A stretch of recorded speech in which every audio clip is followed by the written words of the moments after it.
Landmines and jellyfish, welcome back to Knives, I guess. And one time I saw the Loch Ness Monster at a Kroger in Marietta buying Cheez-Its.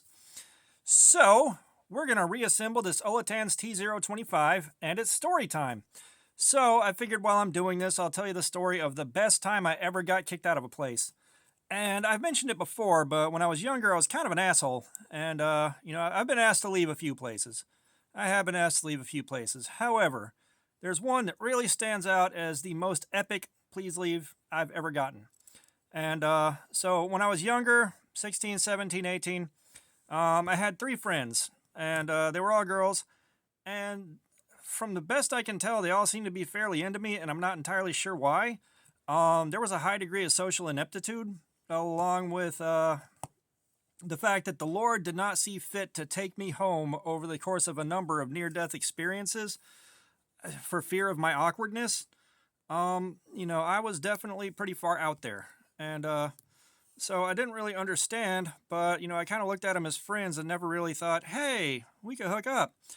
And so one of them, and like they were all fairly good-looking girls too, like they weren't too rough on the eyes.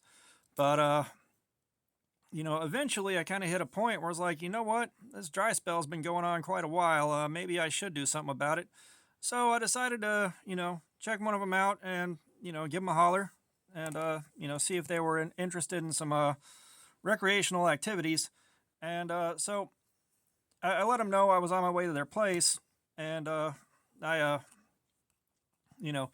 shower, I splash on some Brute 33, which should tell you how low rent my whole operation was at that point in time. And, I proceed to walk over there. And again, walking to try to hook up. That's a pretty low rent endeavor. But they were staying at a pay by the week motel, not too insanely far from my house. So I make the long trek up there, and I knock on the door, and like I've known this girl for a while, so this is the first time I've been to her place. But I knock on the door, and of all things, her dad is watching NASCAR. But he has been drinking all night, and it looks like he is dead asleep. And so I walk in, and I'm standing there waiting for her to get ready. And of course, I am the consummate smartass. So I made a joke about something, and that's kind of irrelevant. But I make this joke, and she looks at me, and she says, "You're being bad. Go to my room." And in front of her dad. This dude doesn't open his eyes. He doesn't blink. He doesn't nothing. So I look at the situation and I says to myself, Knives, I guess, you will never in your life have a better opportunity for comedic gold than this right here. You will regret it if you don't take it. So I look at her after she says, again, in front of her dad, you're being bad, go to my room. And, again, I'm looking at him. He doesn't wake up. He doesn't say anything, nothing. So, I look at her and I says, well, that's great news because I'm wearing your favorite cologne. And she says, well, what's that? And I says, hard on. Didn't know you could smell it, did you? And her dad does not open his eyes. He doesn't blink. He don't move a muscle. He just simply says, get out of my house. And that caught me totally off guard because this dude was out cold and he let his daughter get away with saying that. And so I look at him and I says, all right, have a nice evening. Literally, I was just like, all right, have a great evening. And I proceeded to walk out the door. And as I'm standing there on their porch before I begin the long trek back to my house, because this was about a 45-minute, hour-long walk, I stand there on the porch for a few seconds and I says to myself, you know what? That was worth it. 100% worth it, dude. And, I didn't see her a whole lot after that, just because, lives got busy. We all went in different directions. But I will never forget, again, I've been asked to leave a few places, and that was absolutely the funniest one. I can't believe that I managed to pull that off, and to pull that joke off, too, was absolutely hilarious. And, I don't think that I don't think I really still know I don't think I know what she's up to at this point. I haven't talked to her in years, but, yeah, that was the best time I've ever been kicked out. And sorry, this ain't on camera, but I'm focusing on, three things at once.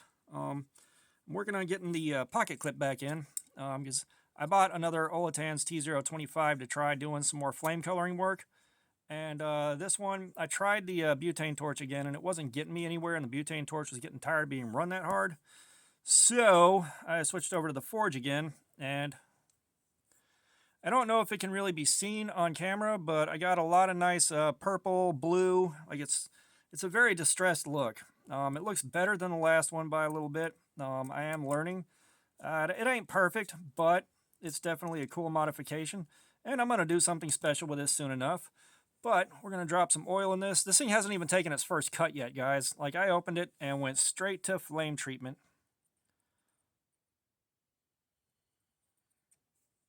So we got her all lubricated up.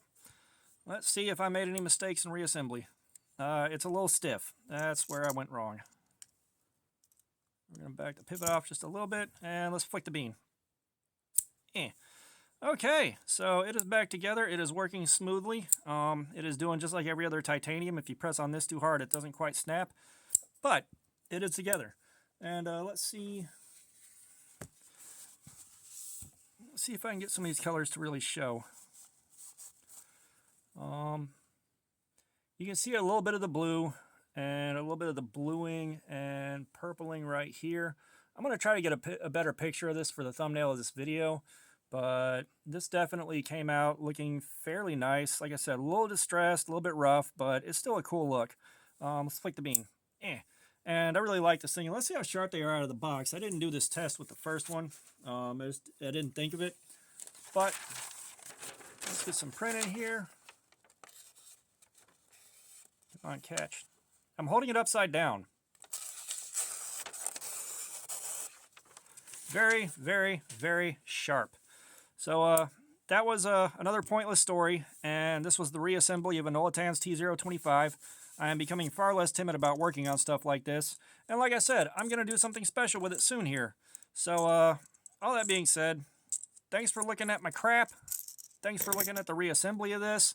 I know it's another video right on top of the last one that I did, but I really wanted to do this because it showed up yesterday and I was too far out of it to deal with it. But, you know, I love these little knives. These are some fantastic budget bangers. And, yeah. So, subscribers, thank you. New guys, thank you. Y'all keep showing up. I am so grateful. Thank you for the comments. I love a little bit of feedback. And all that being said, y'all have a nice day.